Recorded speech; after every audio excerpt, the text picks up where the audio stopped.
Hello, friends of the audience, everyone good? Let's talk about Analogue Pocket today. As a hardware machine to restore the retro handheld, since its release, the evaluation is polarized. Part of the sale of a variety of retro nostalgia equipment, low-resolution screen players as the ultimate device for nostalgia games, there are also a part of the players, because of its high price, including the price premium, and some technical limitations, to it unanimously scoffed at the price. The premium, and some of the technical limitations, it is unanimously scorned. In this installment of the video, I'll share my personal experience with this handheld in conjunction with some of the devices I played. Without further ado, let's go. Talking about this kind of console. Some of my friends will inevitably ask, can't it be played on a cell phone with an emulator? For those who ask such a question, I can completely understand. This itself, playing retro games, is a niche hobby. This product is also a niche product. I think it's a bit expensive. But the cost is here. The two FPGAs alone cost more than $100. Our channel has been tossed around for over a year. We've been tossing and turning. We've made a lot of game consoles, but most of them are based on emulators. Emulators rely on software to interpret instructions. There are latency and compatibility problems. And this Analogue Pocket, as we said at the beginning, it's a hardware-level restoration. Through the use of FPGA chips, the original hardware circuitry is directly reconstructed. It can be directly inserted into GB, GBC, GBA physical cassettes. For gamers who are looking for the original gaming experience, it's still very attractive. Let's take a look at its design. Basically, it is a continuation of the Game Boy's vertical board shape.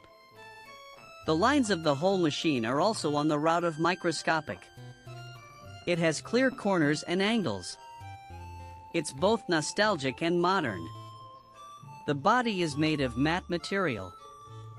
At first glance, it still pokes me. Conforms to some of my personal aesthetics.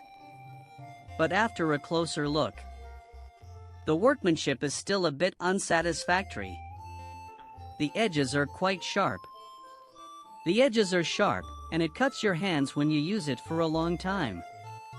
The weight of the body is 290 grams. Compare the size with some other handhelds. Compare the size with other vertical handhelds. Weight and size are not very portable. There's not much to say about the button layout. Standard cross keys plus 4 function keys. Dual S buttons at the bottom. One more menu key in the center. Compared to the traditional GB series, it has more shoulder buttons. The feel of the two shoulder buttons is not much different from BASP. The overall feel of these buttons is just SOSO. The keys are a bit short. They're a little stiff. The sound of the cross keys and the ABXY keys is also a bit low. The bottom of the case has a keystroke port. There's also a Type-C port. And a 3.5mm headphone jack. The light green one on the left side is the power on button. Volume up and down keys.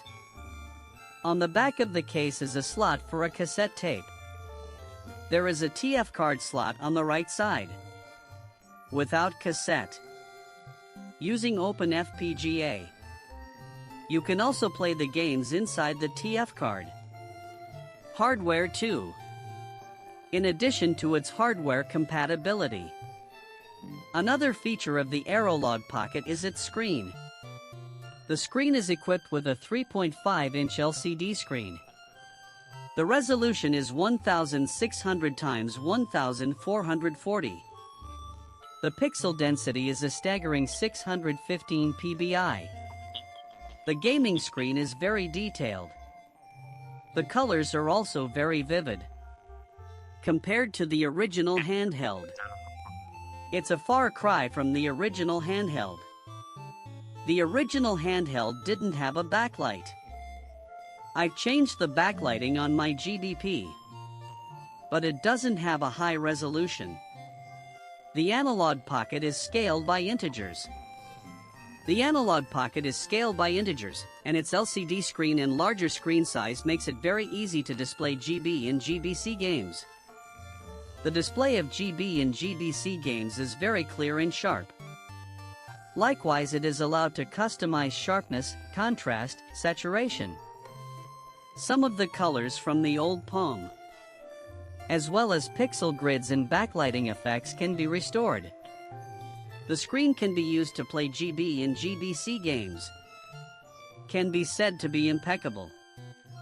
Of course, there's also the new Calamatic from Modern Retro. I haven't been able to experience that handheld yet. I'll give you a comparison later when I have the chance. Let's compare some of my favorite GBA games. The screen ratio of Analogue Pocket is GB adapted. So when it displays GBA games, there will be a black border at the top and bottom of the screen. But based on its high resolution, the display effect is not bad at all. Although it's not a point-to-point display, but it's still very clear and sharp. With this GBA SP101 filter, the color is very close to the original. The graininess is also very strong. It's just a filter you can play with. Not as much as the simulator. Bring it over to compare it to the original. The GPA SP I have is a universal brightener. It's not bright enough. But this GPA has changed to a high brightness B screen. In terms of color, I think they're both pretty good. And the GPA screen? It's also the original resolution. I'm sure there's no problem with the sharpness. When the Analogue Pocket displays the GPA, the resolution should be 1600 by 1067. Let's not look at it with a magnifying glass. From a normal holding distance, I don't see any confusion. And it's better than the original. Is that it has a very good control of the screen's ghosting? If you let me play some games for a long time, especially action games, I definitely use the Analogue Pocket more.